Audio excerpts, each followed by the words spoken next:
Ako ay may saing, aking lulupakin, aking lalagain, aming babaunin. O, nakagawa ko ng kanta dahil sa saging. May rasyon na naman sa aking saging, kaya ito'y aking lalagain, lulupakin, at aming babaunin. Kasi meron kami mamayang tupad. Eh, pagkatapos ng nagkakainan kami, may mga baon kami. Siyempre. Ang saya. Asikasuhin ko muna ito dahil hindi ko maasikaso kanina dahil may bisita ako. Ngayon, umpisan ko na kasi marami pa akong gagawin. Ayan na guys, luto na ang ating saging. Biniyak-biyak ko siya para madali siyang maluto. At alam niyo na, mahal ang gas. Kaya dapat mabilis maluto. Ito ay babalatan ko isa-isa at lalagay ko na sa aking lusong. Nakita ko lang ito aking saging. Ayan ang aking saging. Ibang klaseng saging ito. Ito hindi saba. Ayun ko ang tawag dito. Ayan. Malambot yung pagkakasaging niya. Pero, pag ito ay yari na, guradong masarap yan. Ay, mainit. Ang init pa. Kasi alis ako mamaya. Babaunin namin. Babaunin ko to.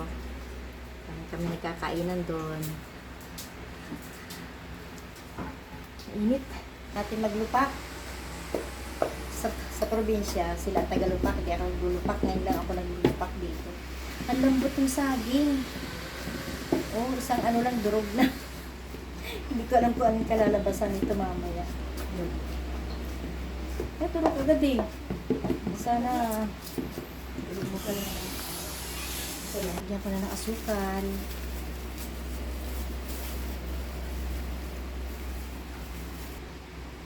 Peanut butter. Ito binili ko kahapon. Lagyan natin ito. Ay, ang laki-liit naman ng laki ng kutsara pala. Nalagyan mo siya peanut butter? Oo. Ano kayo peanut? Kaya lang, malambot ang saging. Sobrang lambot ang saging talaga. Tapos itong peanut butter, bakit pilata din? Hindi katulad nung nabibili dati na lahat ko na yung isang halagang pagkano to, 50 pesos yata to. Boss, isang ganito 50 pesos yata. Wala, parang lugaw. Dalawang sachet na swak. Palpak ang aking nilupak. Yung kasing saging namin, hindi naman ito saba. Eh, akala ko pwede na kasi nilaga ako kahapon malambot. Kanina, naglaga din ako para lupakin. Ang lambot. Mas malambot. Tama lang naman yung tubig. Ibang klase kasi saging. Ang lata. Ang dami ko pa naman nilagyan ko ng gatas, ng peanut butter, ng sukal.